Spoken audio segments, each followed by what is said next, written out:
Hello, everybody, and welcome to another edition of the Cover Four podcast. As it is getting time for the postseason for high school basketball, as my partner in crime out in Provo, Utah, the president and CEO of RDG Communications, Randy Gibson, is out there in Provo and getting ready to talk a little bit about high school basketball. And big thing was last night.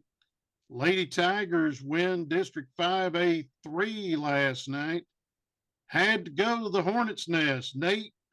Uh, Nate Harris Fieldhouse there in Tulsa. They defeated Booker T for the second time, and it was a nail biter, 71-67. Wow. Lady Tigers with the win, and that will mean they win the district, and will probably host the regional. The OSSAA has not released the brackets as of yet. New thing this year is that the regional is now double elimination like everybody else. It's not a play-in game like it had been in the past, where if you lost the first game, you were out. Now it's a double elimination. The boys will play Tuesday night, Friday night, and Saturday, whereas the girls play Thursday, Friday, Saturday, and then they will flip-flop that next year. I got that from Jade Greg Allison, the girls coach over at Coweta a couple of months back, whenever they came over for a junior high game here in Tahlequah. And I did not know that they were switching to a double elimination in 5A, 6A, plus going to the district, just like whoever you play in football is your district in basketball now in the big classes. Really? Yes. Really? That's changed a little bit, hadn't it? This is the first year. Okay. This is the first year. So no longer Metro Lakes Conference as far as high school is concerned, but still junior high plays the Metro Lakes. But now it's district play in both 5A and 6A. So you're makes it a little easier as far as your scheduling is concerned, who you're playing. And you still have the option of playing 2 tournaments or 3 tournaments. You play 14 regular season games and 3 tournaments, or 16 regular season games and 2 tournaments. That's the rule here in Oklahoma. Arkansas, it's different. They don't put a limit on how many games you play, but you got to play all your tournaments before the first of the year, because after the first of the year, all your games are in your conference. So that's a little different. So Tahlequah won 71-67 on the girls' side. The boys got blown sky high, 85-46 against the Hornets night. Ouch. So, yeah, ouch. So it'll be interesting to see if the Tigers are in that top 8, where they would be the home team in a regional, and they'll have to travel in the first round of the playoffs, or really both games of the playoffs. So we'll find that out probably Friday, and then the regional starts next week. And the districts for the lower classes for 4A, 3A, 2A, they start Friday night. And we'll go over that right now. 3A, which is the classification for Keys and for Sequoyah. Keys is in Area 1, and their district is at home with a twist. The boys will play Dove Science Academy Friday night at 6:30 at Keys. And it's only one game because Dove Science does not have a girls team. Huh. Okay. The boys only, and the girls get a free roll to the regional. So, Wow. so they will be in the winner's bracket of the regional next week, with the regional being played. Their game will be the Thursday night game will be in Spiro, and they will take on the winner of Spiro and Metro Christian in what will be the first round of the regional. So the girls, they've only got to win 3 games to get to go to the state tournament. The boys still have to Interesting. do 4. So the area, as far as the district is concerned, for Keys, like I say, they'll play at Spiro. That's the sub site for the regional. The main site is at Roland, and they're a real nice place over there. The rest of the district, Roland got a bye. Then Heavener and Westville will play, and Westville's got to go down to Heavener to play their district game, and they'll play that Saturday night. Mm-hmm. Then the winner of that game, they'll play against Roland in the regional on next Thursday.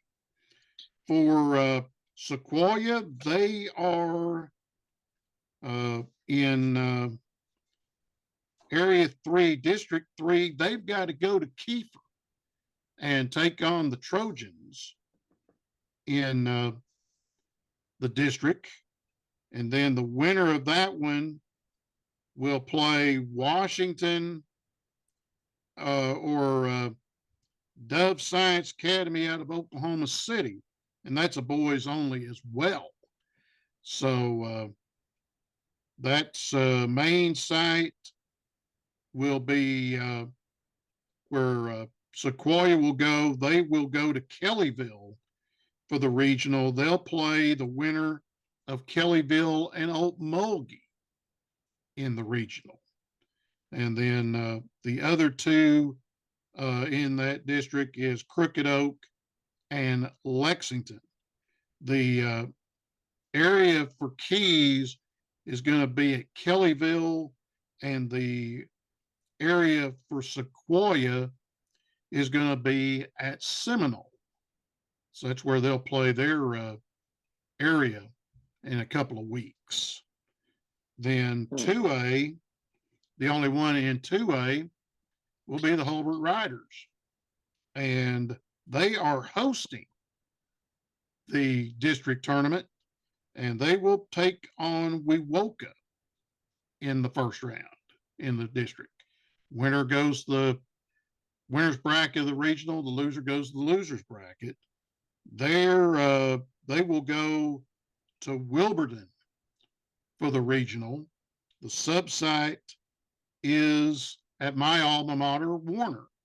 The others in the district will be Worcester and Panama, Pacola and Wilburton, and then Warner and Vian.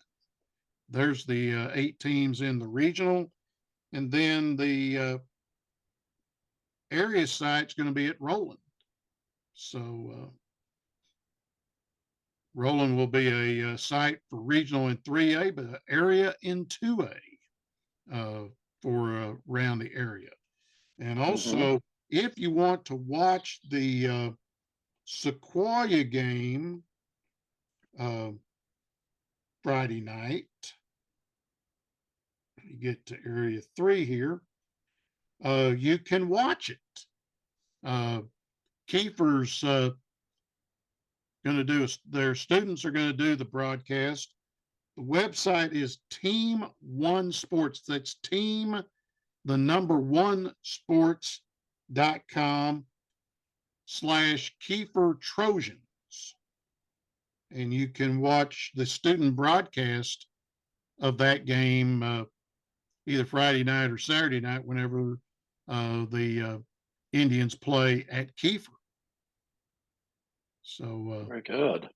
so Lots of exciting high school basketball in the yes, next couple of weeks. yes, there is a lot of it coming up, and so that's the good thing about this time of year. It's time to get ready to watch a whole lot of basketball, and you get your fill of it on Thursday, Fridays, and Saturday nights starting this week.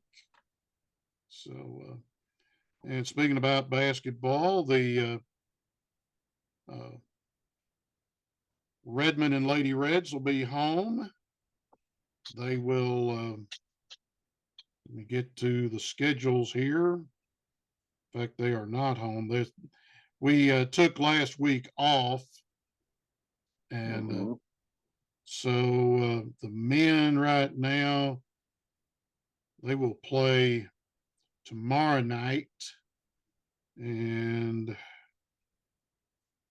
soon as I get to it here, they lost in overtime to Rogers State 89-87. They got to make the Missouri Western Northwest Missouri trip. They play Thursday night, which is tomorrow night. The Lady Reds in Redmond take on the Griffins of Missouri Western up in St. Joe. Then Saturday they will take on uh, Northwest Missouri, one of the powerhouses not only of the MIAA but of NCAA Division II, and they'll play that one 1:30 and 3:30 on Saturday up in Missouri. Then NSU comes back home, and next week they take on Newman and UCO in the Thursday, Saturday ball games up at the Event Center. So the guys lost to the Hillcats and Justin Barkley, 89-87 in overtime. And then the girls, they came back from a third quarter deficit and defeated the Hillcats 61-47. So Lady Reds are looking pretty good right now. They're 12-10 and even 8-8 in the MIAA. So you pretty much say that they will be heading to Municipal Auditorium here in a few weeks for the MIAA tournament. Fantastic. Yep. So Keith Ferguson and company will make the postseason. The guys, I think they pretty much going to have to run the table to get into the top 10 to make it to the tournament, but I don't know if they can get there or not. Taking a look at, believe it or not, baseball, we're playing already, and they played 9 ball games already. In fact, Wow.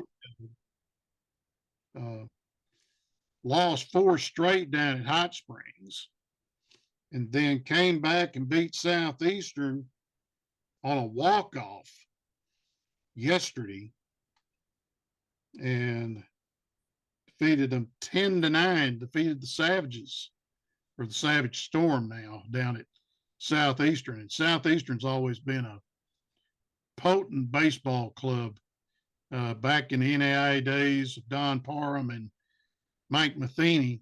A big win for Sonny Galloway. That's 5 in a row. They're now 5-4 on the season.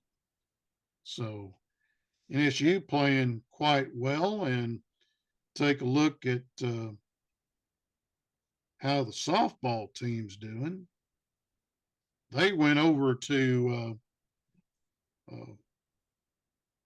Arkansas and played in Bentonville, and they dropped a pair. They lost 9-1 to Wayne State, and then got beat 18-17 Saturday afternoon against Truman State. So currently the Lady Reds are currently 3-5 right now. So they beat beat Ouachita down at Arkadelphia. Then they've lost 4 in a row over in Bentonville, and now they head to Edmond for the Edmond Regional Festival. They take on Southern Arkansas. They take them on Friday at over in Edmond. That means they play at UCO. So, like I say, baseball starting. Well, that means Major League Baseball's pitchers and catchers Coming up fast. Yeah. Already getting to be that time. Yep. And Ryan Helsley already down in Jupiter, Florida with the Cardinals. And they'll be the whole crew will get down there next week, but pitchers and catchers always get down there about 5-6 days prior to the whole team getting down there. So be interesting to watch, see how Ryan does. Mm-hmm. Got hurt last year, had to sit out about 2 months, but good to see him wearing the birds on the bat again this coming season. Well, let's talk about a couple of things. Number one, let's talk college game day. Yeah. A new addition. Mr. Saban is going to be part of the crew. So it is official. Yes. Yes, it is official. You know, we and many others kind of speculated that when his retirement was announced, that probably would be a good spot for him to land. And it sounds like it is going to be. Yes. And how fun will it be whenever game day covers an Alabama game, which they will right off the bat. Oh, yeah. And that is something that, I think everybody, I don't care if it's Alabama, OU, Arkansas, Tennessee, whoever, to see Nick and Corso together, that's going to be fun. And McAfee. Throw McAfee in there too. Oh, sure. Absolutely. So, what do you think? Do you think this is going to be, speaking of Corso, you think this will be his last ride, or? I wouldn't be surprised if it is his last ride.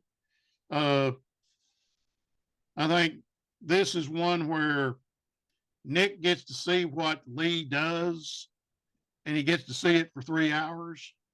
Mm-hmm. And I think Nick will have some fun with this, to be honest with you. I think he will too. It's really going to be good to have a coach that had been active for so long, so well respected, being on the set, and a new coach who's just coming out of retirement. I mean, he's still fresh, from the game. It's going to be an insight. It kind of reminds me of when Stoops joined the Fox team. Yes. A few years back, right after he came out, and he had some great insight coming in during that time period. It was fantastic, and I think Nick is going to be the same. It's going to be great to have him on the game day set. And that, and then what about Chip Kelly leaving UCLA and now going to be the OC at Ohio State? Yeah. What about that? What was your thoughts on that? That was a little bit of a surprise. That was a surprise to me as well, but he really hadn't got a whole lot of traction at UCLA, uh, was he hearing that the wolves were howling in Maybe. Westwood? That's a very good possibility.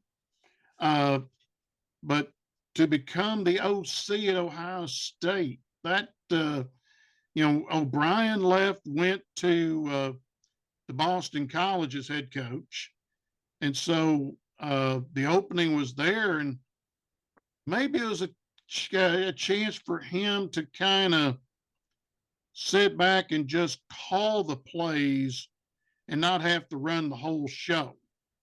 That's Mm-hmm. that's something that uh, is very possible. Mm-hmm.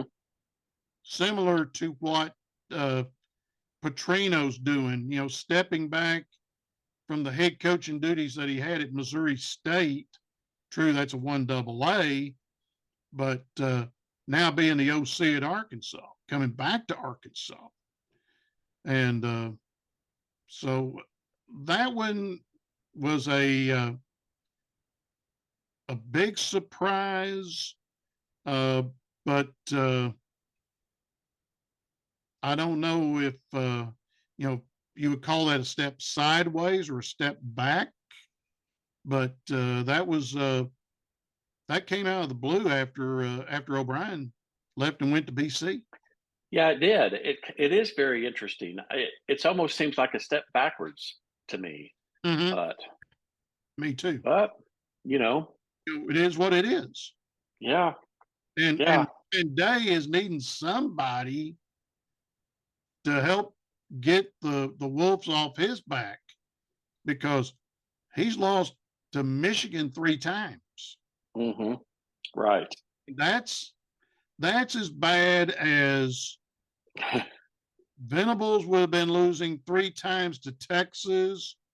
Uh, Yeah, you know, the Auburn coaches losing to Nick, the the coaches at LSU losing to Nick mm-hmm, and Bear.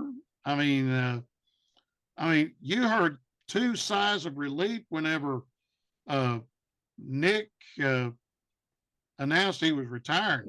One was in Baton Rouge, yeah, and was in Auburn because they rolled Toomer's corner uh, when the announcement was official that Nick retired, and they toilet paper those oak trees there on Toomer's corner in Auburn. they did, they did, Yeah, they yeah. did, and yeah, like you said, they were partying in Baton Rouge even before Mardi Gras Oh, with that announcement. You know, correct. Yeah, Mardi Gras was yesterday, and yeah, it's yeah, they they've been they've been partying that whole time, and they had better reason this year than they have oh, in a no, while. no joke. What about the Super Bowl? Oh man, I posted on my Facebook account that was a Super Bowl. It Yes. truly was. It was a fantastic game. Um, I really, I was kind of pulling for the Chiefs just because they've got so many OU players. San Mm-hmm. Francisco had a couple. Mm-hmm. I love Andy Reid. I think he's a fantastic coach. I but really, I was kind of I was a toss up for me. I didn't really Yeah, care too much. Maybe a basically. little bit leaning Chiefs, but um, just if you were a football fan and just liked to watch the game of football, it was a fantastic game to watch from the It beginning. was. Yeah, and It was great. Paul, uh, the the the winning touchdown, and Oh, that one, you know what it was called? what Corn dog, corn dog? and that Why is is that? one of Reed's plays. Uh, he went over. It was on either Facebook or Instagram. One of the media may have been one of the media director for the Chiefs was talking to him after the game, and he had the play sheet with him, and Hmm. he explained the call of, and he asked him, said, "What made it motion, and he said the X shuttle, and that was when McKinnon went in motion, and then Hartman. It was called Tiger 12, which meant 12 was Hardman, and he was the guy that circled out, and boy, he was wide open in the corner. If you Sure was. you watch the inside, kind of a semi end zone shot, 7, who was the corner, he bit on Kelce. He did. Released Hardman, and Hardman was wide open. Wide open. It's interesting. The play before that was Kelce, and he got down to about the 3 in the middle. And I kind of thought, with all of the hubbubaloo between him and Taylor Swift, I thought, well, that would have been a great way to have had Kelce be the one to score the winning touchdown for the Super Bowl. But whenever he only made it to the 3, I was kind of sitting there thinking, I'm sure the Chiefs are like, let's just score and get out of here and take the attention off of Kelce for it. Here's the thing. Okay. A lot of people think that the overtime would have been over. There was 13 seconds left. It's not the case. That would have been the end of the first overtime period, and they would have went to the other end of the field. Yes. There was a lot of confusion about the Super Bowl overtime rules, and they changed them, and they didn't have a lot of time to explain them, really. The network didn't. I mean, they just kind of had that real quick flash up there. And I think a lot of people really didn't know what was going to happen, Right. Now, the both teams got a possession. Right. It's just like in Canada with Canadian Football League, but except instead of a full period overtime, up there they start at the 35. That's number 1. And both teams get a possession. But B, if you score a touchdown, you have to go for 2. You cannot kick it. Right. Up there. And that's not only in the postseason, but it's also in the regular season as well. That's all season. Interesting. But the regular season, it's 2 overtime periods. And if it stays tied after 2 overtime periods, it's a tie game. And each team gets 1 point in the standings.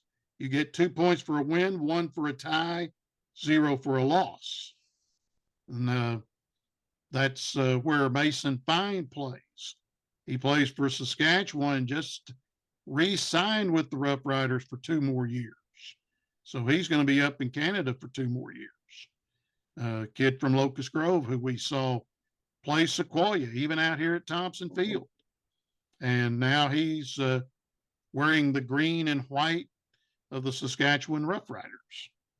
So it's fun to see the local kids make it. Yes. In that league, isn't it? Yes, it is. And I love watching it. I do. Whenever I get a chance to see it either online or if one of the networks, sports networks, grabs the rights down here, I love to watch the ball games because it's a whole lot different. It's a passing league. It's 3 downs for 10 yards, 110-yard field, 55 yards wide, 20-yard end zones, no fair catch. You got that 5-yard halo rule that you can't be within 5 yards or that flag comes out from the back judge, and it's called no yards, and that's a 15-yard penalty. Wow. For that. So, but speaking about basketball, I've got to get ready for a ball game tonight.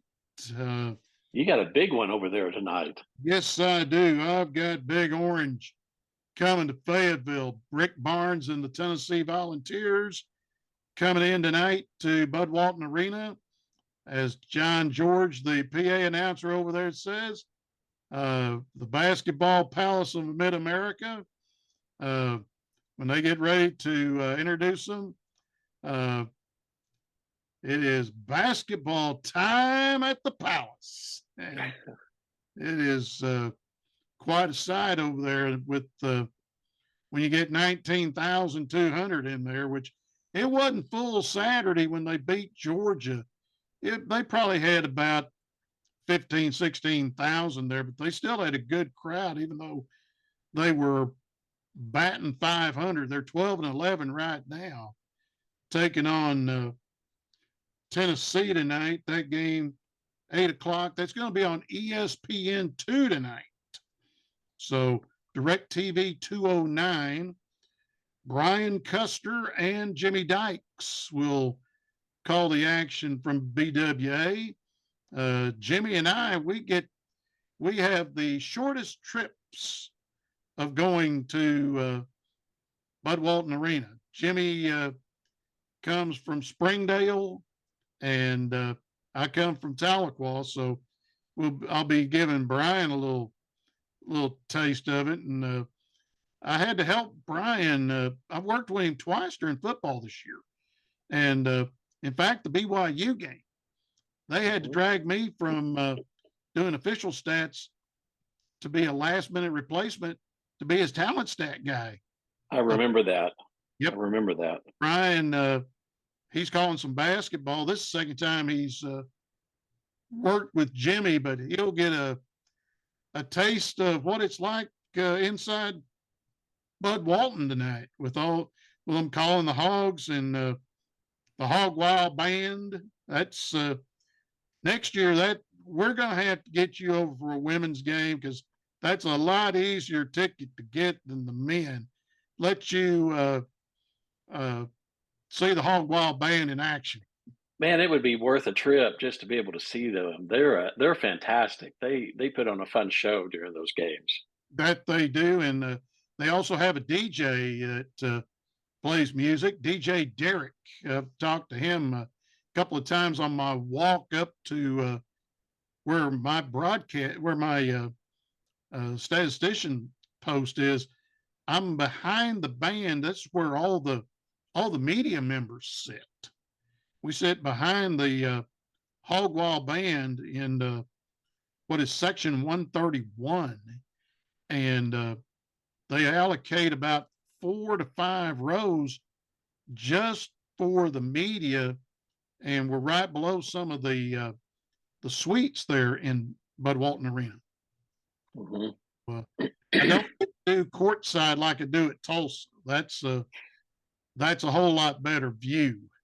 It's kind of tough, but up there, but we manage. Let's put it that way. Do what has to do. Yep. Game tonight, and then I've got 2 next week against Missouri. I got the men and the women. I got the women Sunday, and then a early wake up call next Saturday for the men's game. We've got the early one. We got the 11 o'clock game. Oh, I got 6 o'clock for a wake up call. I got to be over there by 8, because 3 hours prior to the ball game, if your car's parked in one of the lots that they use for the donors, they start towing them. Oh, wow. And it's 125 plus whatever the towing fee is. Yeah, tough. So, well, speaking of men's basketball, I need your opinion. Do you think Porter Moser's Oklahoma team can win away? It seems like this year they've only been able to win at home. Well, who they got next? Oh, give me a second. I'll look it up. But I know they got totally trounced by Baylor last night. I know that. Oh my gosh, that was pitiful. Yeah, which they are looking at. Let's see. I had the softball schedule pulled up instead. Baylor, I want to talk about too, but Baylor is. I saw where Oh my gosh, they got number 6 Kansas coming up. Ooh, and Bill is not going to be a happy camper after what happened Monday night in Lubbock. Yeah.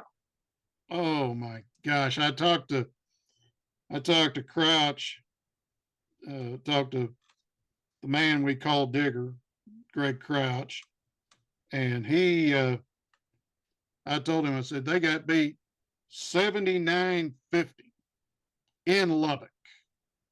And that is, that's horrible for those guys.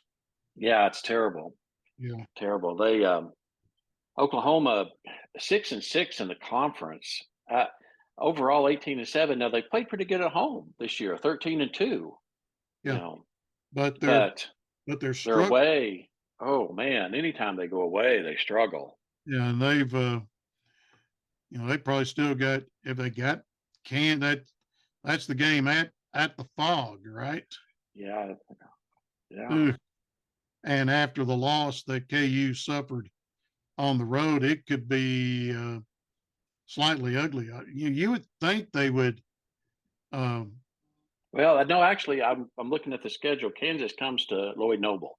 okay, They're at Oklahoma, okay, but man, yeah, they are struggling on the road about as bad as Arkansas is.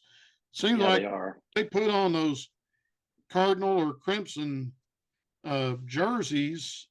It's not good, and I don't know what it is. I don't either.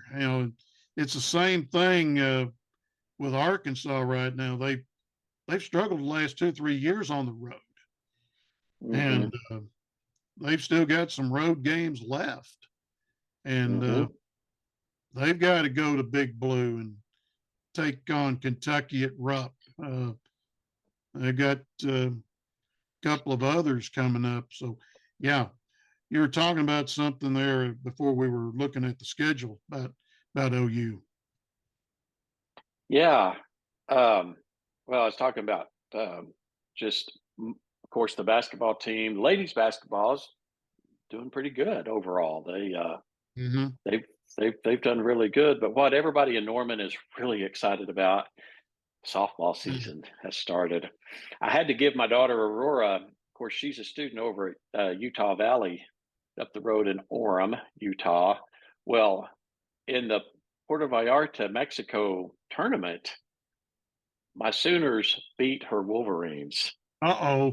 Uh-oh. quite soundly. I was poking at her a little bit the other night when the score came across. Sooners win 13-0 back on Ooh. February 8th. Uh, Sooner softball, no surprise, No. batting 1,000. Yep. They're 4-0, but they've already had a test in that Mexico tournament. Yeah. They beat Washington Washington. in 8. Yeah, fantastic game. Yes. Fantastic game. Sooners pulled it out 4-3. Yep. And I'll tell you right now, Randy, that will be good for them. You know, Mm-hmm. have being tested. Uh, Mm-hmm. you know, I don't know how the Big 12 will be. Uh, OSU will probably be pretty good again. I would think so. Texas will be good, Oh yeah, always, and always. you know that's uh, who else? I mean, it's kind of those three in the Big 12, but then next year, uh, business picks up when they go to the SEC. It is, and they've got an SEC game coming up on the 23rd here in just a few days, Mm-hmm. uh, taking on Mississippi State in at the Mary Nutter Collegiate Classic out in Cathedral City, California. Mm-hmm. So, They'll you get a know, little that's taste of it, but little taste of it, but that's not playing some. That's not playing LSU.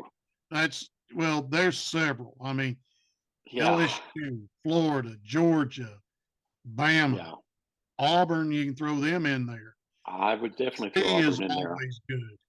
Uh, don't count out Courtney Deifel and the Razorbacks. Mm-mm. Uh, just thinking about next year, if the schedule comes out and OU and Arkansas play a 3-game set, and I don't care if it's at Love's Field or Bogle Park, it's going to be everybody for themselves. Yes, it will. Uh, It will. I can see Arkansas, if it was at Bogle, not only people sitting on the berm, and the berm would be full, but there's a hill across the street from Bogle Park in the right field. People would sit there and it wouldn't cost them anything because it's outside of the ballpark. That happened not only in the regional, but the super regional that Arkansas hosted. And they parked across the street. They put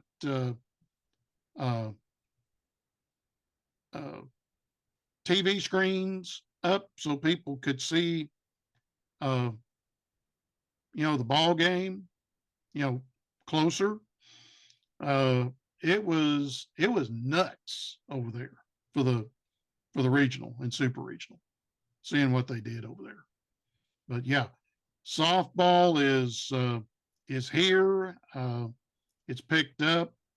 The new ballpark over in Norman. Is that going to be is that natural grass, or are they putting turf down? I am not sure. I'll try to look that up. Everybody's kind of was wondering if it was going to be ready for that first game against Miami of Ohio on March 1st. Yeah, But they were having to hustle. Yep, they're saying it will be ready. I was in Norman a couple of weeks ago, drove by there. Of course, they were working fast and furious on it. It was getting close, but it wasn't ready at that point. But Mm-hmm. they're saying, yes, absolutely. They are going to open the field and do a ceremony and then play that first game on March 1st. I would say they may work 24/7 to get it ready. They very well could be. And if I'm not mistaken, they've been working pretty close to that, if not that already. Mm-hmm. And they'd have already. This is something that Hunter Yurachek will be looking at as far as Bogle Park's concerned. He's going to need to add some seats to that ballpark over there, because every reserve seat, I'm talking chairbacks, they're all season ticket holders. Yeah. If you want to see a ball game over there, you've got to sit out in the outfield and bring your own lawn chair. Oklahoma softball is really taken off. I can remember whenever I was in school, they played in Reeves Park across the street from where that stadium is now. The stadium actually is out by the band practice field, believe it or not. And I mean, it was just a dead field over there. Yeah. I looked at every day for 2 hours, during the fall for 5 straight years. But now it's a beautiful, beautiful stadium over there. Maximum capacity over 4,000 fans. Yes. Seating capacity over 3,500, with another 650 plus standing room spots. It's from what I've seen and from the drawings and what I've seen just driving by on the street, absolutely beautiful softball stadium, which they needed if they were getting ready to go into the SEC.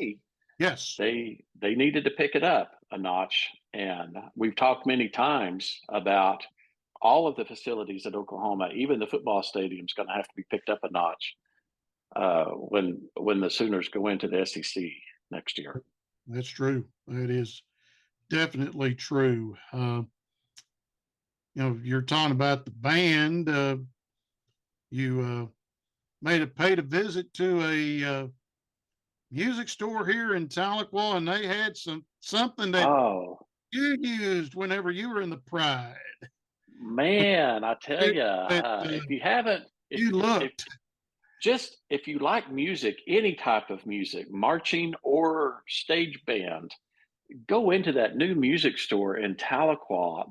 They offer lessons too. if you've always wanted to play an instrument, whether it's piano, drums, Yeah. guitar, bass, whatever, go in there and talk to them guys. They have a fantastic store. Jim, I think I was telling you offline, you know, there was drumsticks that marching players use, marching snare drummers, and they're core sticks, and they're big. Back in the early 80s when I was in high school, we'd have to drive all the way up to Sage Music in Tulsa to get these things. And they had them. It's fantastic. It's a great music store. They got plenty of all types. They've got great keyboards, they've got amplifiers, they've got great guitars, basses, and of course they had some great sets of beginner sets of Pearl drums, which Pearl is a fantastic brand of drums, and they had starter sets for under $700. That included the cymbals, Yeah. which were just it was a fantastic deal. Um, They sat may, down and tried one out, didn't you, there at Zomac? I sure tried more than one out. I tried a couple of them out. Man, the sound was fantastic. This is the old Parker Motor Company building in Tahlequah at Muskogee and Choctaw. And I went in there mainly, I was looking for something to help out with the podcast. And I wound up finding a little mic down at Walmart for about $30 that has a USB plug and improves the sound of our podcast on my end. And Hmm.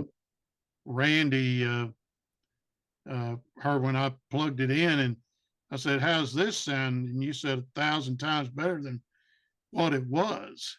Absolutely, So absolutely. give those guys. The guy who's one of the owners, he is the drum director for my one of my old schools, Hilldale over in Muskogee. Really. And see, I went to school at Hilldale till 8th grade because we didn't have high school back then, back in the mid 70s. Hmm. So my extent of playing drums is a snare drum, and played till 8th grade because at Warner we didn't have a band down there at that time. But anyway, but Yeah, they so the music store is also, it's like I was mentioning, they offer lessons, Zomac School of Music, which they have over in Muskogee, but now they offer at Tahlequah. The guy was telling me, and I guess he was a he was a drummer at Northeastern mhm, as well as a college guy, and he was telling me that their goal was to have 50 students by the end of 2023. Well, in December of 2023, they had over 150 or nearly 150. So they were triple what what their the heck? goal was. Wow. That's how that's how hungry people are for a good music school and music lessons there in Tahlequah. Hmm. Yep. Well, we've got everything covered as far as basketball is concerned. Next week, the regionals for everybody. Uh, that'll be except for A and B, it'll be the area. So that means one other thing. That means the state wrestling tournament at the big house. And I'll have to find out how many from our area make the trip to Oklahoma City for the Yep. wrestling tournament, not only for the boys but the girls as well, because they do have we have a girls wrestling team here at Tahlequah. Didn't find out what they've done this week. Their regional was at Glenpool this week, and results have not haven't seen the results as of yet. How they did? Maybe one or two girls get to go to the state meet. And Hmm. when they first started girls wrestling, it's been about a couple of years ago. Uh, we had a girl from Tahlequah go to the state, And she was 100 pounds, and she became Oklahoma's first high school state champion. I don't know her name, but she wound up winning the 100-pound state girls wrestling championship. So Tahlequah has that distinction. Mm-hmm. That's fantastic. Yep. Well, that's going to do it for this week's edition of Cover 4 Podcast. Next week, like I say, we'll be talking the regionals for all the classes from 2A to 6A. Well, really 2A to 5A. We don't really need to talk about 6A because Tahlequah is no longer in 6A. So right. 5A is we take a look how they do on that road to the big house, State Fair Arena in Oklahoma City. Till next week, I'm Jim Trickett for Randy Gibson. Thanks a lot, everybody. We'll see you next week on the Cover 4 Podcast.